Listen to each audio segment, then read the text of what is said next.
Okay, so welcome everyone to another LegalTech Talks. Many of you know me, but for those who do not, my name is Frances Anderson. I'm the MD of NetLaw Media. So today I'm delighted to welcome Christian Toon, Chief Information Security Officer for Pinsent, who will discuss the evolution of security leadership. Now, to give you a little idea about Christian, he has 12 years disrupting traditional approaches to information security and considers himself the first unicorn CISO, and is a massive champion of diversity and excellence in legal technology and security. Now, before I hand over to Christian, I'd like to go through some housekeeping for everyone who's joining us today. As this session is live, and if you'd like to speak with Christian, ask him a question, click on your name in the participation panel to ask a question live, and I'll bring you in about 20 minutes towards the end when we'll start the questions with him. During this session, we'll also be running some polls, which are going to last about 2 minutes each. So they will be coming in throughout the session where we get to hear your thoughts and get your input in, which Christian will then discuss the results with you and hopefully bring more questions from you on those as well. Now, with regards to the Q&A, as many of you know and have used Zoom before, we've got the Q&A function at the bottom, so please put some questions in there all through the chat, and again we'll monitor those and bring them in. So without further ado, Christian, it's over to you, and welcome. Thank you, Francis. I always have to chuckle when I realise the unicorn CISO bio is still doing the rounds. I normally find the first question is, well, what's a unicorn CISO? But if there's time, we'll get that covered at the end. And I know what you're thinking. There's a security presentation on Zoom, but listen, don't worry about it. It will be fine. For the next 45 minutes, I hopefully get to share with you some thoughts on security leadership and kind of where security strategy is heading with regards to the legal sector. Very kindly introduced there by Francis. My name is Christian, and I work for a law firm called Pinsent. We have around 3,500 people across, give or take, 25, 26 locations around the world, as far as China, Australia, back through the Middle East and Europe, with the majority of our business here in the UK. I've got a global security function and excellent team that help me in our task and role in protecting the firm, and I guess securing the future of that through a transparent and trustworthy education program. I'm here today to talk to you, I guess as the title suggests, and perhaps couldn't be more kind of focused around, I guess, the future of security strategy with leadership, specifically with the here and now as to where we are. Like most presentations on the topic, I'm going to sort of lead you through some experiences and learnings from my own perspective, and I would love some challenge and some questions as we go through here. It is my view and my view alone, but I appreciate to help inform on that as we go through. So for me, every day is a school day, and would welcome any further insight or questions that you've got to offer.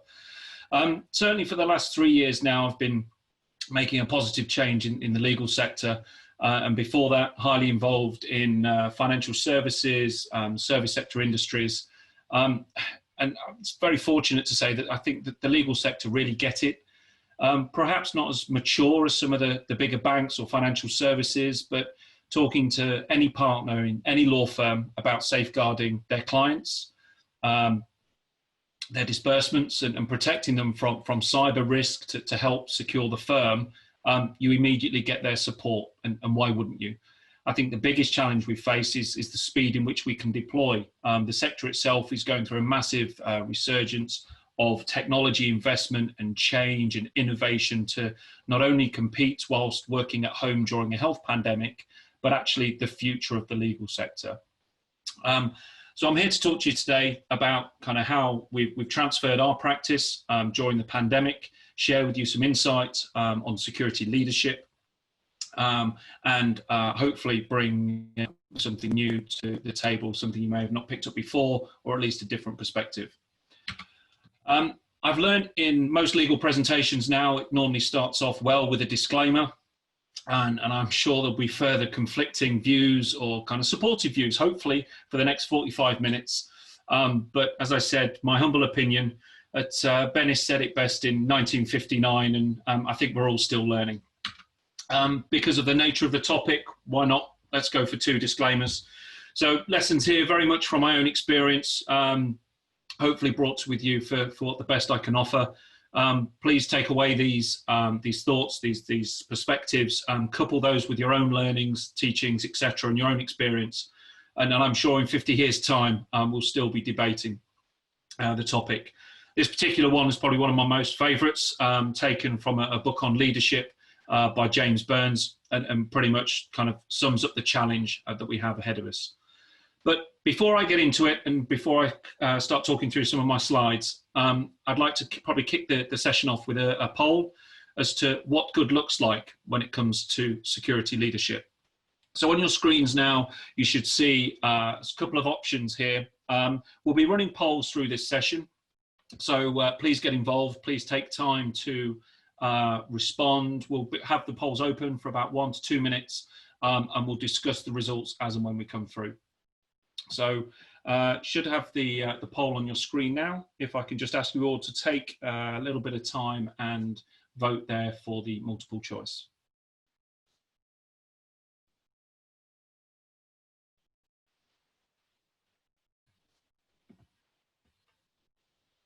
Okay, while that's going through. So what do we mean by leadership? Leadership itself comes in many forms. And if we look back to the early 19th century, there was even concepts that around sort of the great man principles around leadership. The great man theories looked at assumptions that to actually be a good leader, you had to be male, in the military, and of Western origin. Now, you won't disagree with me when I kind of confirm and sort of say, well, that's pretty much nonsense in this day and age, and has been for many years now. But actually, it's kind of where it started. So history is a big part to play. As we go through the various theories, you'll see from where they were then to even sort of where they were in the late 90s, early 2000s, and the concepts are still evolving. We then saw the development of trait theory. Trait theory was around having an abundance of a particular quality of individuals that really kind of linked into leadership and were really able to sort of demonstrate that. Pretty much any adjective you can think of about creating and leading a kind of positive characteristics through to motivational factors of individuals. And actually it was the traits that really made them successful. As the thought progressed, we then see the rise of behavioral theories.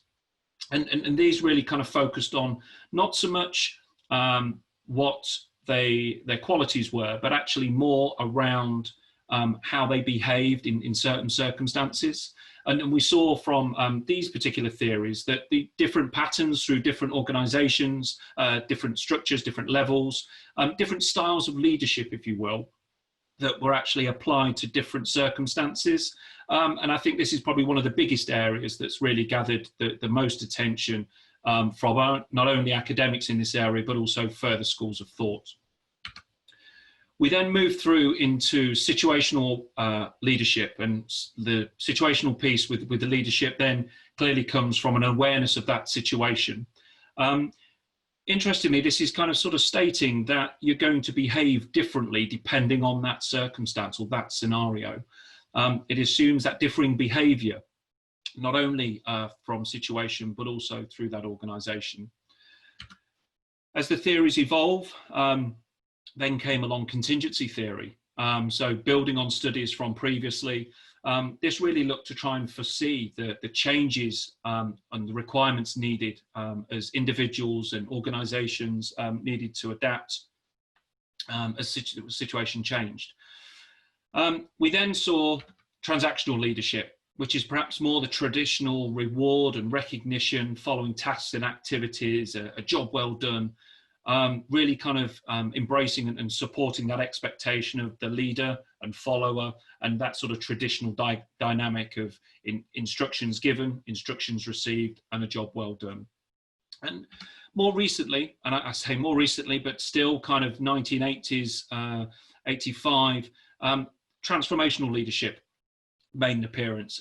This was kind of a phrase coined by one of the thought leaders of the time, Bernard Bass, and if you want to Google him, there's a lot more reading to be done on the subject. But this was very much about taking the task, the objective to hand, and envisaging what the future holds, and basically building a plan to take that from point A to point B, to really transform what was needed as part of that. And I guess we then move into security leadership, and kind of I've felt it important to just highlight some of the historical theories that some may be relevant still today in parts, whether it be traits or transformation, and actually then what that means from a security point of view, and where do we take that. So when we talk about security leadership, I think one of the things and big things for me has been around the weight of security leadership. And this is the personal weight that sits on our shoulders. So for those of you in a security role, in your organization, I'm talking to you. So this is the responsibility for fighting those cyber threats, to communicating with your organizations, the business case, whether it be effectively to the board to release budgets or to look at changing behaviors. You're the accountable person for that security breach. Okay, the success in the organization is keeping the lights on and out of the front press. Its failure is the worst. You've got zero celebration for this. It can involve long hours, difficult work balance, and at the end of the day, when things go wrong, you know about it. It's very rare to see kind of reward and recognition through security leadership, because it's difficult. It's difficult to call out, certainly in a business context in your organization, without sounding too egotistical. But also, it's hard to convey the value in organizations that security has to play. So all of that comes down to you as a security leader, to me, and it sits on our shoulders. And it's hard, it's difficult. We then find ourselves looking at managing stress, our workload, talked around the work-life balance, etc. And before we've even got into the office, whether it be at home or the traditional one from kind of back in early 2020, we're dealing with all of this weight of our security leadership. And how do we deal with that? What do we think? How do we take that forward? And there's a couple of important things that I want to talk through next.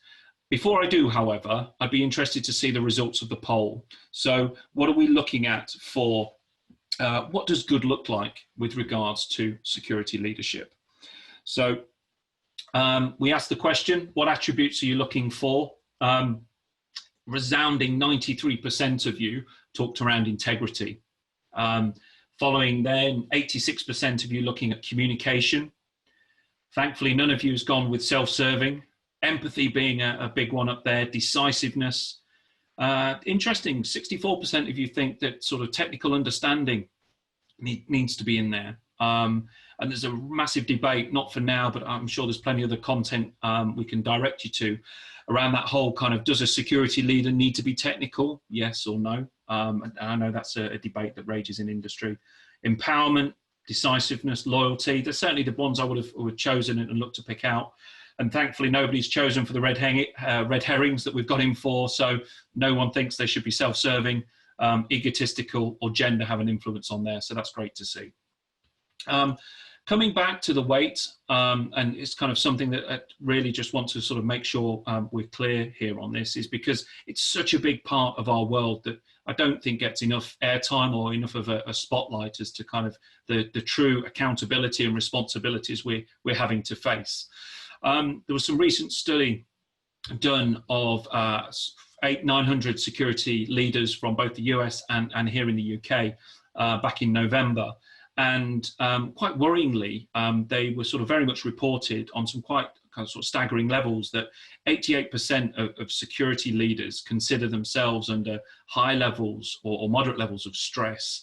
And that on average, security leaders work kind of 10 hours or more than what they're contracted for a week. And you start to sort of see this sort of data now coming through. And for me, I think it's important that we really kind of shine a light here. Moving to the work-life balance, which is something that I kind of want to go into a bit more detail on. So here, it's absolutely vital that we talk about the work-life balance, and it's not so much a work-work balance. that there needs to be a yin to the yang, a status quo, if you will, about how we operate. We're looking at the qualities in which we want to deliver. But actually, if we can't look after ourselves and we can't get that balance right, or we have challenges with our mental health, our personal relationships, our physical well-being, all of that comes together to really impact our ability to deliver. We might think we're great and performing at the top of our game, but actually one of the key drivers to stress in kind of the security workplace is that finding that work-life balance. I don't claim to have solved it myself, and I have good days and bad days and weeks and so on. And for me, I tend to find it does change. But the thing is to look out for those triggers to where you find yourselves, your stress levels getting higher, to look at kind of the impacts on your mental health or your physical well-being. And those kind of 4 key areas are absolutely vital, because the stress levels, I think, are always going to be of a moderate to high level, but not consistently. And that's the key. You can't operate in a high stress environment for very long. You may think you can, but the reality is you can't. There's been plenty of studies on that have shown. So as much as the leadership qualities around exuding external qualities, around integrity and communication, there also needs to be some very strong internal qualities focusing on your mental health, personal relationships, your ability to deliver, as well as your physical well-being. And building on this point, we're going to launch another poll with you shortly. And I'd like you to take an option at the next set of questions, and we'll dissect those over the next slides. So there's a few more questions on display here. And what we've got here is talking around stress at work and your experiences with those. Don't worry, these polls are 100% anonymous, and we won't be looking at doing anything with this information, but we're just trying to sort of gauge as to where our teams are at, where you're feeling, and then how you're dealing with that. Assuming you're coming from a security role in industry, whether that be in paid employment, in education, affiliated with technology or security, ideally in the legal sector, but also from anywhere else. I'll just pause a few minutes now and wait for these results to come in. So from my point of view, yes, I've been stressed at work. How would I rate my level of job stress? I think it's pretty fair to say I'm probably around a moderate level, but that works for me. That works for our organization, and I'm happy with that. I do have moments where it does get higher than that, and I'm sure others will do, and it does go lower through there. I'm fortunate that I can talk to my boss about being stressed, or talk to my boss about mental health, more the point, which is really important. I've got control over the work assigned to me sometimes. Most of the time it tends to be quite reactive, so it does vary and differ from there. And all my targets are unrealistic, so I think I'm moving along there, so I'd agree. Okay. So while the poll concludes, I want to talk to you about what security leadership looks like today. So this is where we look at the traits to be a good security leader. Now, arguably, some of these traits are very transferable, and they're not necessarily specific to security. In my experience, I think they work very well with both technology and security. There's a lot of good similarities there. So when we talk about those traits and what are they going to be, I think it's recognizing firstly that security is there to protect the business, whatever the business wants to do. So our clients, the business, our stakeholders, they have a direct impact on the ability for us to do our job. And our clients that we serve in turn have a direct impact on our ability to safeguard the organization. The clients expect a level of security or level of control that we're mandated or expected to deliver. So it's very important that we put that at the heart. Without the business, there's no security. And arguably without security, there's no business. So where is our focus? And as a security leader, that's something you really need to kind of bear in mind, that it's business first, security second. My second point here, and kind of building on that, is that we're not the only seat at the table. As much as we think security is absolutely vital, it's do or die stuff. The reality is running a modern technology-led professional services business is that there are many other components to make that organization successful. There's risk, there's business development, there's technology, there's HR. You get the idea. All of these driving forces make the whole, and security is no less or important. It's a business risk that needs to be taken in its entirety. We called out communication previously in the kind of what good looks like, and absolutely the security leader in that organization, people joined our call here, you need to have the ability to speak like an executive, but also engage with your trainees, pretty much the length and breadth of your organization, because one part of a security leader is to be able to communicate, to be able to speak the language, not only of the board, but also of everyone else. Now, that's not saying you need to be a great linguist. That is actually just to be approachable and be able to relate and talk security matters to the apprentice or trainee as much as the managing partner and everyone in between. Everyone will have a slightly different lens and a different agenda of which it's important to pay attention to. And if you can do one thing, do risk management. Doesn't care how good or bad or indifferent your security is. One of the big things that you really need in your arsenal as a good security leader is a sound risk management practice. This helps showcase the threats to the business and forces a decision, even if that decision is indecision. And what I mean by that is actually making people accountable. So doing nothing is a perfectly acceptable risk mitigation exercise. I'd probably advise it's probably not the best one, but actually it's about informing people about what the security risks the organization has. It also helps mitigate stress. I've seen lots of professionals in many industries that get so hung up and caught up on the rule of law of how things should be because the good standard says so. And I get so frustrated when these people, they put their life and soul into their work, and they get so frustrated and beaten down when the organization isn't going to implement the next gen firewall, isn't going to switch on MFA, doesn't follow policy. But the reality is that it's kind of no point kind of getting yourself worked up into such a state that your own mental and physical well-being starts to suffer. You've got to realize that, again, to the earlier point, security is not the only seat at the table. The organization will have many things to consider. Having a sound risk management platform allows you to identify the concerns. We're not doing X, we should be doing Y, and get somebody to take accountability for you. It also said helps mitigate that stress. You need to recognize security is a team sport. If you're not working well and playing well together, it makes it hard. It works both in your immediate business line, working with delivery teams to bring something to bear, as well as actually the wider organization. Bringing everybody on the journey is a lot better than just bringing one or two. Transparency in a post-GDPR world is absolutely key. And it's one of the things I've really learned to sort of develop since privacy has become such a core component of a good security program and a good quality for security leaders to sort of follow. Now, this isn't about bearing all to all the teams, but actually to talking about and sharing your controls, your events and your stories with your organization. Security can't be a closed book. People need to understand what you're doing, why you're doing it, and the impact it has.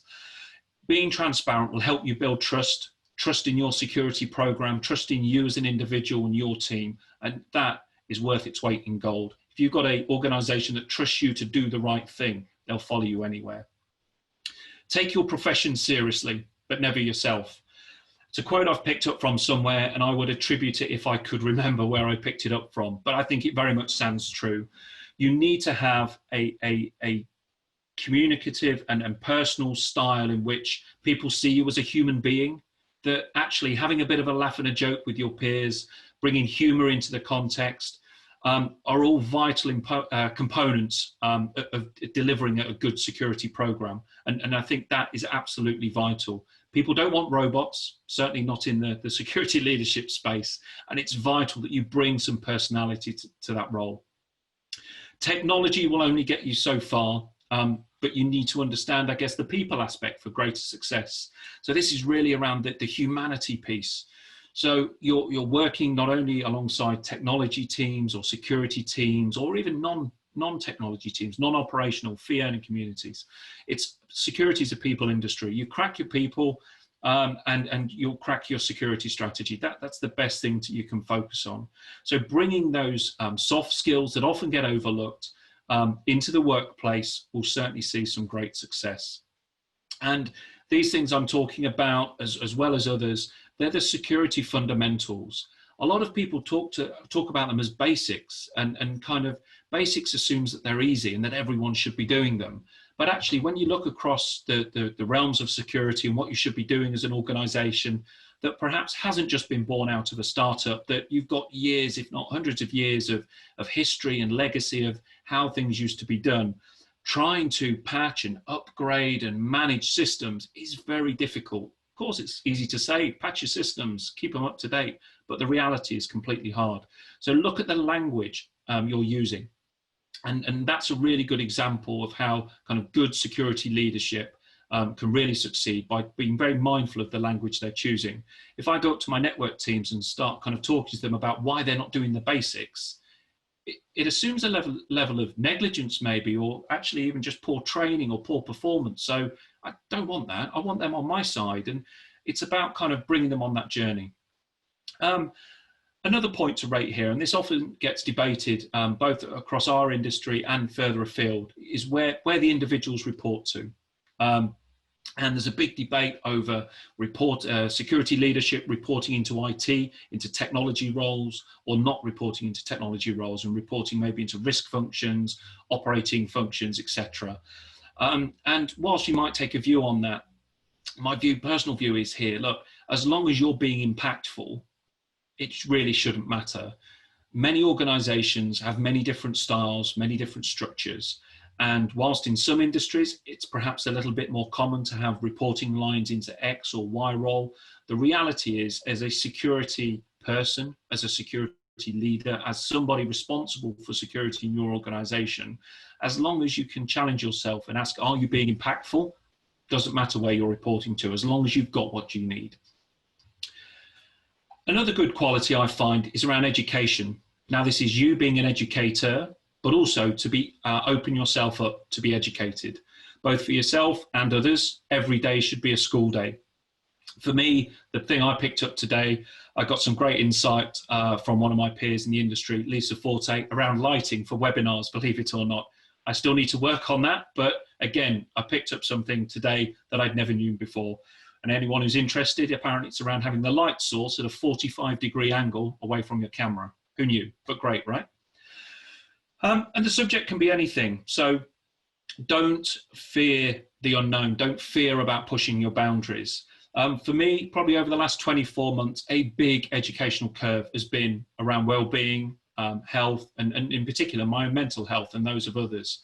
So it's not something I kind of set out at Security Leader School thinking, yeah, you know what, I'm going to kind of pick that module up one day. But actually through my interactions, both with my firm, with my team, and with my industry peers, it's something that I felt I needed to know more on. And I wanted to know more. I felt I wanted to know more. I was demonstrating an element of self-awareness, which is also something I think is key, not only in your own areas of development, but also in your own styles and your own approach. And I think that's absolutely key, because you can't understand everything and need to understand where you need help and support from others, and don't try and proclaim to know everything and be everything to everyone. So being that self-aware, to know where your strengths lie, but also know where you need help and support from others, because you do, and you will do as you come through. I think my final point on here around good leadership is around being approachable. Now, it's approachable, again, from all levels of the organization, but if people don't feel comfortable coming to talk to you, then you're really fighting a losing battle. And some of that might be their confidence, or it might be yours. And there's no easy way to do this. Unfortunately, from me, it's been kind of into the fire and making yourself available and pushing yourself into those circumstances. Something we're trialing at the moment, and to be fair, since the pandemic started, that has been quite well here at Pinsent, is a series of Ask Us Anything sessions, where myself, my security team, we take half an hour out every couple of weeks, and we open it up to the organization, and they can dial in from wherever and whenever and ask us questions. And I'm really encouraging my team to kind of get themselves out there and just for 30 minutes at a time, make themselves available and just start talking to people and forcing them into that way. So that's a good example of kind of encouraging people to be more approachable and to certainly break the stigma that the security function is the no function or the legal prevention function. Actually, we're just part of the business and we want to make sure we do stuff securely. So being approachable when it comes to security, I think, is absolutely vital. As we move on to the technology and security teams, I just want to pause briefly and perhaps come to recap on the host results that we've seen here, talking about stress in the workplace, because and I guess other matters there, because I think that's really important. So looking at the results here, so all of you have been stressed at some point through your working careers, and that's okay. That's a good thing. There's good stress and bad stress, and it's knowing what to look out for. How would you rate your level of job stress? So there's nobody here with mild stress levels. Everyone's moderate, severe, or even extreme. And I'd love to talk to that one person who voted for extreme. Contact me afterwards. I'd love to talk to you about that in more detail to see kind of, is that a regular thing? Is that just actually now because we're in an unprecedented time? A lot of you feel you can talk to people about it as well, which again is a great step forward. But also as well, we've still got close to 20% of you that are really don't feel you can talk about it to your senior, to your boss. There's a good mix of actually having control over work that you have assigned to you, and a lot of you are around agreeing or neutral on the subject. Again, looking here at the statistics, we've got probably close to about 30% of you that actually don't have too much control over the work that gets assigned. We then look at targets that you're set. Are you set unrealistic ones from your teams? Majority of you there around agreed or neutral. Small percentage there of you are disagreeing on that one. What else have we got here? The pace of which your work is dictated to you by your management. And again, kind of good 50% of you there is showing that actually you disagree, that actually it's kind of more free for you to choose at that pace. And then I guess a few of you there also saying that actually, no, you don't have that choice in pace as to kind of what that means and what that looks like. What else have we got here? So do you feel you have a healthy work-life balance? So 64% have come in with yes, 36% of you said no. And I wonder if there's kind of high numbers that have said yes. Is that now, do you think, during the pandemic, actually, because you've not got the 4-hour commute into the office, you can work at home, it's a bit more relaxed and a bit more free, or perhaps has it always been like that? If you have, great. I'd love to hear some of the stories as to how you've achieved that. So as you can see, a real good mix on the attendees today on the call. So we've talked about traits of security leadership. What about the teams? What about the people that get involved in there? And I think there's a couple of things here that I'd like to share with you. So firstly, work should be something you do, not somewhere you are. Very fitting, considering we're kind of in lockdown at the moment, and obviously we pretty much as a nation, as a society, got forced to work at home. And it's been interesting to see, even in our organisation, we had teams that had never really kind of jumped on the working at home, remote working sort of bandwagon, whereas now found ourselves forced to do so. And it's really shifted some of the mindsets. And you'll probably have heard the joke that's circulating online about who's responsible for the technology innovation around innovating the modern workplace. Is it the CTO? Is it the CEO or managing partner? No, actually, it was COVID-19, because without that pandemic, we wouldn't have been forced into this way of working. And as a result of that, and to be fair, even before 9 till 5, the working patterns there were dead. Certainly when it comes to technology and security teams, finding good people is hard enough. Forcing them to work a traditional outdated model is just impossible. The people won't buy it. There is a lot more of a buyer's market and the seller's market at the moment when it comes to recruitment and vacancies. 12 till 12 is a hell of a lot more realistic. Working and contracting, yes, through hours, keeping the HR compliance where it needs to be, but actually looking at objective-based deliveries and getting people to deliver that. That sounds easy, but certainly in a law firm steeped in tradition, that can be quite hard. I know when I joined the firm 3 years ago, one of my biggest challenges was trying to change the uniform policy to bring in security teams that were great at what they did, didn't meet clients, but didn't need to dress like a lawyer. But actually then it was a completely different organization. It was very difficult to that. Fortunately, we were able to work through it, and we brought on some very good teams. And now we find ourselves with the organization has a dress for your diary policy across the firm. So we've taken those steps, and we continue to do so. The next piece, I think, as well, is around the diversity of thought. Now, I'm not going to go into too much detail on this because it's covered a lot more elsewhere. But if your security team look like you, they'll never be as strong as they can be. And that's absolutely vital. Diversity matters, and it's not hard if you know how to recruit. We've talked through some examples. We've built our team. It's about where you choose to find your candidates, looking and aligning yourselves with diverse and aligned recruiters and not kind of sort of more traditional ones.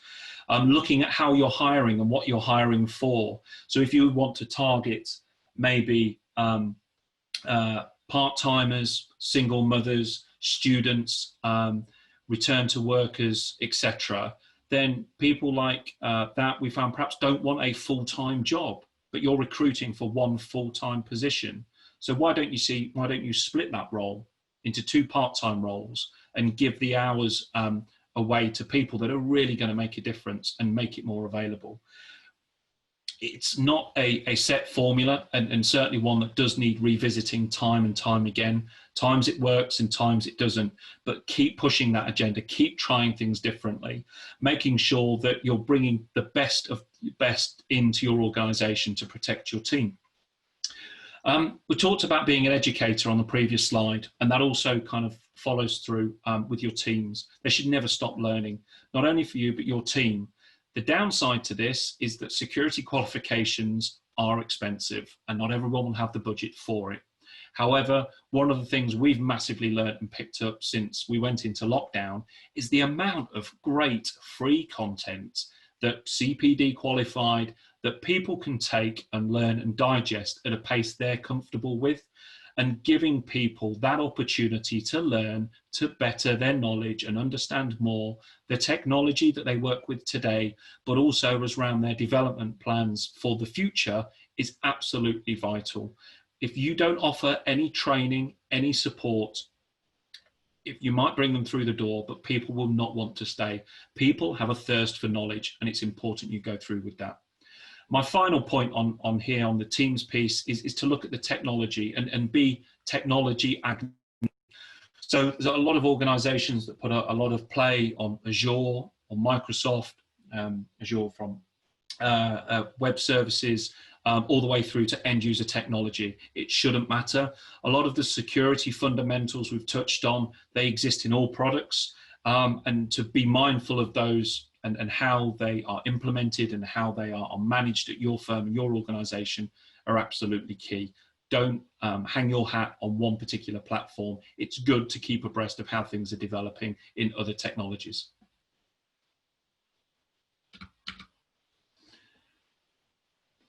So I've talked a lot around security teams. I've talked around the security traits of leadership.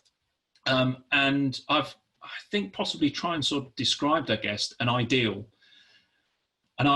security role, an ideal security boss, an ideal security team.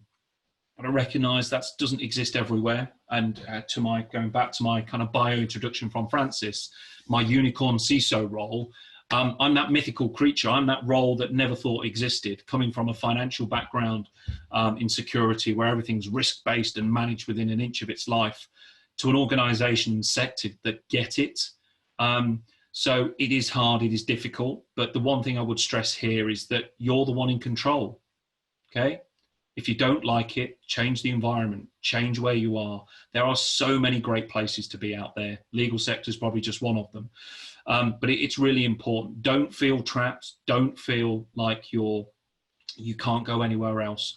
Working in the technology and security field, you're very much employable across industry. So remember, you're the one in control for that and nobody else. You can make it happen. And for those of you observant, I've noticed that's a control key from a Windows-based machine, and diversity being a big part of this presentation. For all you Apple Mac users out there, you're in control too. And bearing in mind, diversity does matter. One of the other things I wanted to share with you now around traits, around leadership, as to what's needed and how do we do this.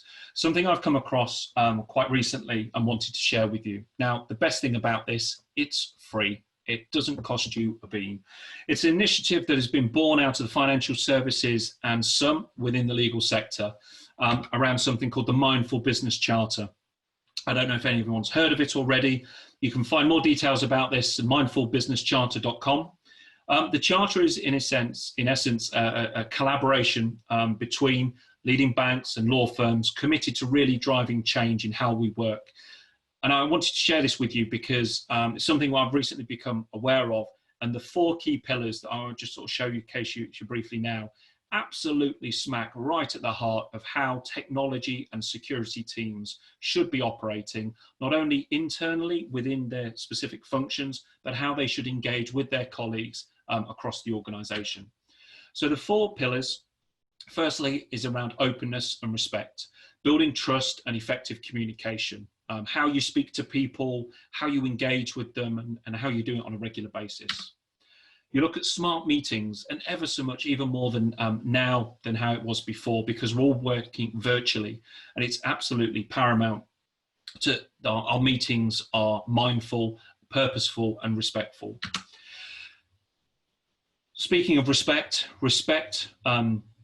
the delegation and the sort of the way instructions are not only given but also received. As I know, appreciate there's a lot more text on here that I'm talking through, conscious of time. So mindfulbusinesscharter.com, something I'd certainly recommend you to check out. And as I said, the best bit there is for free.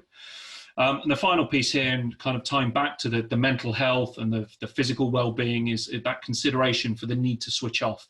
Security cannot be 24/7. Individually, people don't work like that. The technology might, business partners may be able to support you with that to ensure your overall program and strategy runs 24/7, 365, but you as an individual, as a security leader, as a technology leader maybe, need to switch off, and you need that downtime. So what are we going to do about it? We've now got a chance to change, either from this webinar, from the pandemic, the circumstances you find yourselves in now. They've really forced businesses to think differently, almost forced them offline. Legal profession, I know certainly for us, 95% of our business pre-COVID was a traditional law firm, a physical premise-led business. We had offices, we had meeting rooms, we had hot desks, et cetera, et cetera. And that's all gone away. We're still working out what the new future holds for us, but I know one thing, and I'm sure you'll all agree, it won't be how it was. What it looks like, we're still trying to work it out, but I think there's a real opportunity now to capitalize on this, certainly from a security point of view, because we're now looking at similar threats. I don't believe they've changed too much, but the velocity and veracity of those, and certainly now with people working outside of physical constraints, it's certainly something to bear in mind. So for us, it's been challenging. It's not been the easiest rise, but we've learned from it, and it's been a huge learning experience. We've got nearly 3,500 concurrent users now working from home. It's dropped to just below 3,000 now. Some of our international offices have started to kind of move back into normalization. The pressure still to deliver has been difficult. There's still a business here at the end of the day. The processes had relied on a physical presence, people who'd never worked at home before because their role had never needed to. Were operating maybe on shared hardware. The home offices weren't configured, and the kind of the materials, the content, everything you had at the office now needed to be at home, and you needed to get that there. The configuration of those security controls needed to change. We had to take away a lot of the traditional security we'd put in place to allow people to work at home, because availability and operational capability was key. Printing, still a big requirement in our industry, despite a lot of efforts to try and change that. So how can you support that if all of a sudden 3,000 people are suddenly wanting to print at home? There's the printing component, there's the waste removal component, and all of that has needed to be considered. And it's really skewed the work-life balance for those that have perhaps lived in front of their laptop, their machine for the last few weeks. It's been very difficult. And scheduling breaks, it has become, what was quite difficult is now become the norm. And the rise of personal use on work devices, something we've also seen. So again, trying to balance operational capability with good security. So how have we done that? So strategies now, I think certainly something we'd look to recommend. The traditional kind of protection for castle and moat, kind of big walls, distance between us on the inside and those on the outside. If it's not dead, it's certainly dying. The last few months have proven that the office boundaries are dead. Traditionally, and has given poor user experiences, costs that can run away, reduced visibility of what's going on, can be quite complex based on the legacy configurations, and it's very difficult to scale. So what do we do? And it's probably not going to come without too much surprise, is that we need to start thinking around the cloud, adopting a cloud-first architecture, not only in the stuff we do now, but also the considerations for the future. And when I talk about moving from a castle and moat strategy to kind of cloud first and moving into sort of software as a service, it then starts to kind of really get the brain cells kind of ticking over, because you've then got a bigger playing field in which the threats can come through to you.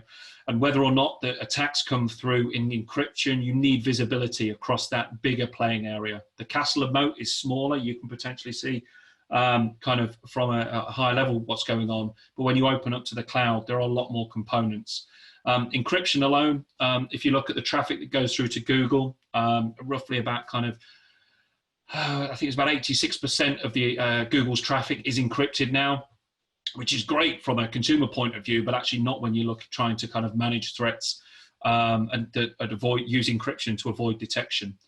And when we talk about kind of cloud, and then we kind of consider where we were and where we were previously with our castle and moat or on-premise kind of strategy, there's a quote from Socrates that really stands out for me, and it's something that I've really just taken through with me for as long as I can remember. And around the secret of change is to focus your energy on building the new and not fighting the old.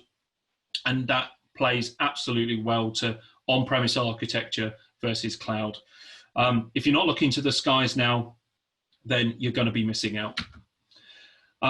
Another component to the security piece is around your people. It needs to work better for them. It needs to work for them where they are and what they need. The interconnectivity and culture is going to be key. We've seen that as we've tried to adjust configurations with our VPN that have been very dependent on infrastructure, as an example. But actually, in parts of the world we operate, the infrastructure we take for granted here in Europe is not the same in our Asia or African business. So we need to make sure that it isn't a one-size-fits-all. And when we're talking about our people, that's our teams as well. And I've also started paraphrasing Richard Branson recently, that security threats in any organization shouldn't come first. Your security team do. If you take care of that security team, they'll take care of the security threats. So it's all about people, coming back to a common thread in the last 40 minutes. We then work on the valuables in your organization. Security is hard to get around everything. So you need to work out where your best bang for your buck is going to be. What's important? Victorian penny black at the moment is currently listing on eBay for about £4,000. So challenging you to go back into your organizations and ask, do you know where those are? Do you know where those high profile, high valued assets are? Some of those valuable assets don't attribute a monetary value. It might be around intellectual property. And of course, the fallout of losing that might attribute a penalty. But actually, it's important you know what's vital for your organization. Certainly at the moment, investment and focus is absolutely paramount. You need to support your businesses by spending smartly. So finding out what's important helps you invest wisely. No security presentation is complete without Beyonce. Once you've got your security valuables, put that security ring around it. There's lots of different kind of approaches to this, but literally you won't be able to protect everything. There'll be things that will be leaking out your organization, and you're either okay with that or you can do something about it. And doing something about it, putting that security wrapper, that security ring around what's important to you. Focus on those rare stamps. and put those security rings on. And remember, failure is good, recovery is even better. A lot of people, when they get out and start working through security, they think they get one shot at it, and working through, that's how it needs to happen. WD-40 is a water displacement product that is used across the world in a multi-million-pound industry. And do you know what the 40 stands for? It was their 40th attempt at getting that right. So don't be afraid to fail. Don't be afraid to get things wrong.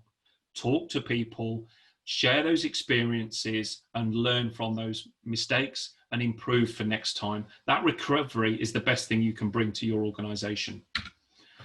So what's your master plan? So we've talked through a number of things here. Building castles in the sky. The legacy needs to be left as such. You really need to start focusing on what the new world order looks like online. There are no more physical boundaries for the way we work. Well, maybe perhaps some in the hospitality industry when the pubs reopen here in the UK, but the traditional office working models have really been sunk.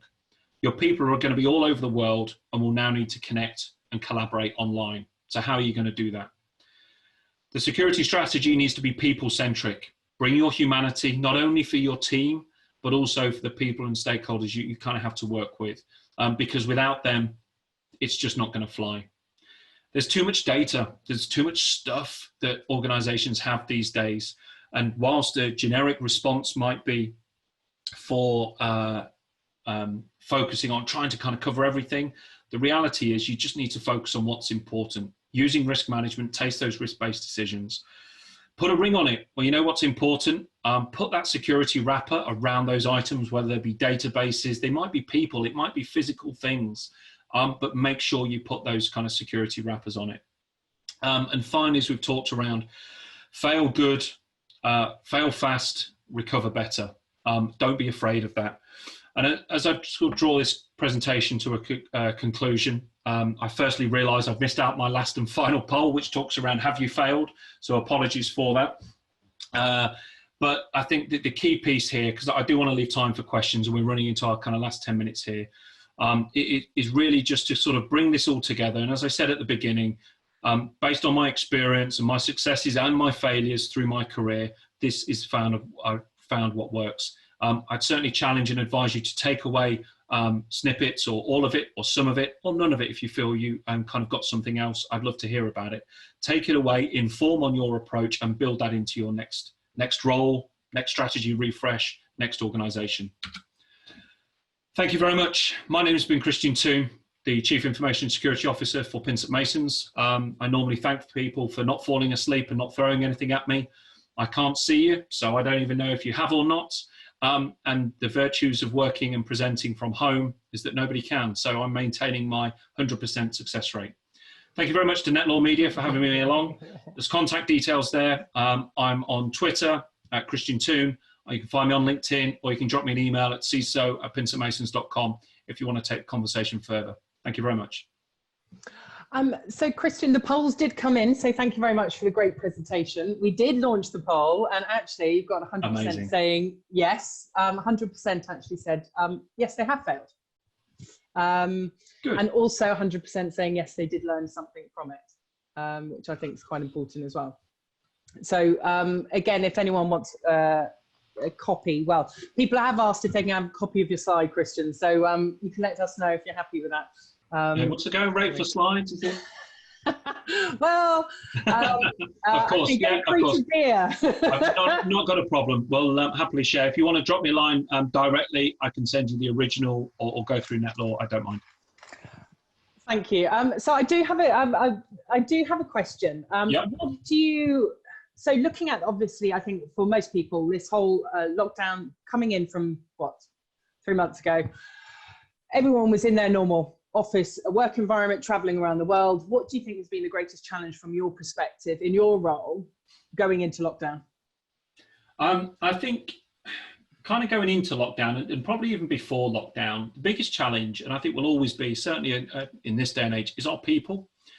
There was a lot of assumptions made, by myself included, our technology and security teams, that we work at home, we've worked at home, we can do this, we do that, we use these tools, should be pretty seamless. And very much on my part that actually not everyone is at the same level and the same understanding for that. And what started out as, oh my God, have you just heard what's been kind of come through to the service desk? What really kind of showcased, I guess, or highlighted the demographic we're dealing with. So it comes back to the point of kind of security being a kind of very much in front and center of people issue, that we need a people-centric approach with this, and that culture plays a massive part. There's the saying that kind of culture will eat any strategy for breakfast. Applies itself to security as well. So that's been one, probably the biggest learnings, is not take our people for granted, and not make those assumptions around our people in the first instance when we're trying to roll something out. But also recognize, I guess, the other learning, which that we didn't get things right all the time. And that was okay, because what was okay was that we identified that very quickly, and we were able to change that and recover, and bring in new changes, new configurations that work better for our people, not only on a security point of view, but also from a technology standpoint as well.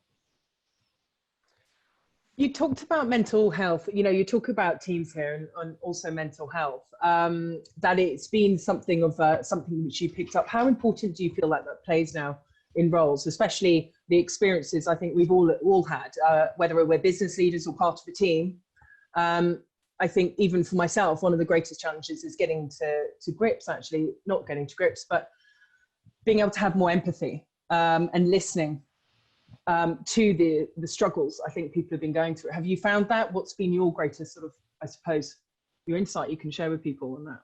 So I think for me, my biggest insight, I think, was speaking to a counsellor, a professional in this space, and certainly, look, I'm great at security. I'm not so good at mental health. I got myself into a place where I was really struggling. I kind of didn't know which way to go, how to deal with things, to process emotion, to kind of process thoughts. And it was really affecting me. It was affecting me personally. It was affecting me professionally. Both my mental and physical well-being were really suffering. And the single biggest thing I learned from that is, and not to say that I was afraid or had a stigma attached with speaking to somebody about it, because I didn't. I just not even registered that I could or should. And actually on doing that, I feel like a whole new level of awareness has been unlocked within me, in a way that has actually made me such a stronger person now. Stronger because I can deal with this, I know what to look for, but also stronger because I almost feel like I have out-of-body experiences. And it sounds completely crazy, but when I kind of take a pause, a moment to reflect on kind of what's happened, where I am, what's going on, how I'm thinking, how I'm feeling, that sort of reflection to me is kind of a superpower that I think we all have, but we perhaps don't realize how to kind of do it properly or how to do it well. So for me, unlocking that potential, unlocking that power for me has probably been the biggest learning there. And now I try and encourage other people to do the same, which is why I try and advocate just talking about it. Things shouldn't be hidden, swept under the carpet, and probably for the 12th or 13th time this week already, being silent on matters that are important is not a good way to go. And that applies to diversity, to race, to mental health. And it's something that I'm a massive advocate now after kind of going through it myself. No, thank you for sharing that personal perspective, because it's quite difficult for people to talk about, I think, especially in the legal community, which has been traditionally very steeped in, you continue the old way of what's being done for so many years. But looking at obviously where you are, and also with regards to Pinsent Masons, what do you think is going to be one of the biggest challenges looking at going back into the workplace? So, that's one of the big elephants in the room where security sits. There's a lot of discussions right now happening across the industry and also other businesses and going back in. What's your where are your, I suppose, challenges as a firm currently? Okay, so I think dealing with this, like most of the law firms will be looking to do, and to your point of the elephant in the room, I'm seeing a lot of other organizations try and eat that elephant whole, and that's kind of the not way to do it. There's still too many variables in government advice and guidance, variables between the UK, Europe, the Middle East, Asia, etc.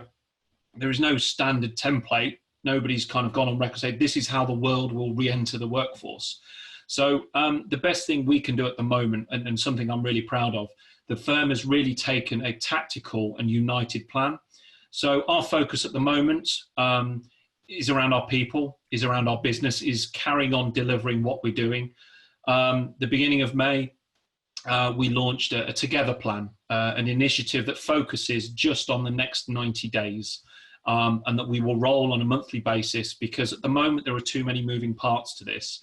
There are too many considerations. There are too many things that need to be understood and adapted before we can clearly articulate a plan to return to a new normal. And at the moment, we're doing like most, we're taking the advice on board and we're working out kind of what's right for us as a firm. And we're also speaking to our teams. Whilst at the risk of suffering a survey fatigue, we've been speaking to our teams quite a lot around their well-being, their working at home practices. If they want to come back to the office, if they do, how much do they want to come back? Do they want to stay at home, etc.? So I'm sorry, Francis, I don't have the answer for you. We're still working it out, but knowing that we're taking each day as it comes, and we're focusing on our 90 days, and we're doing what's right with our clients and our people. And as soon as I get more clarity on that as to what the future holds, you'll be the first, if not second person I call. Probably the last on the list, but that's to be expected. Firm first, team next. Yeah. Final question, just more on the personal side, actually, and your experience comparing sort of industries and where security sits as a function, as a role. What do you think, what was your, I suppose, I use challenge again, and I should do challenge because coming from the outside into legal, a lot of people are quite surprised how the legal process is, how things work, partner, and the actual model itself. Was it an eye-opener for you, or did it flow easily? See, that was very diplomatically put. I've got Absolutely. to find myself a very diplomatic answer. So look, crossing industries, wherever you've gone to wherever you're going, it is going to be different. And of course, I certainly noticed some change. And different ways of working, and of course that was going to be a given. What I perhaps didn't account for was, I guess, the level of support that I've garnered, not only from the firm, my board, my COO, senior partners, and partners across the firm, as well as the organisation itself, is that everyone is behind the security strategy, and it's fantastic. And coming back to my opening kind of intros, that unicorn CISO, unicorn being that kind of fabled creature that kind of exists in folklore. I'm so fortunate to have a security role that I've been envious of for such a long time. The board support is there, the organizational support is there for doing the right thing, the funding is there. The biggest challenge we've got, because we've got so much innovation and evolution going on at the moment, is finding the right time in which we can do the security bit, or ingraining the security bit in the other stuff we're doing. And that's probably the biggest challenge me and my team have. No, thank you for that. I know our time is up, but I want to thank you. Thank you for sharing your insights and also challenges you've experienced as well. So thank you for everyone who's listening. And it's a pleasure to have you again, Christian. And we look forward to everyone joining us for the next session with Alan and Overy on the 30th of June. So Christian, until the next time. Thank you very much. Thank you.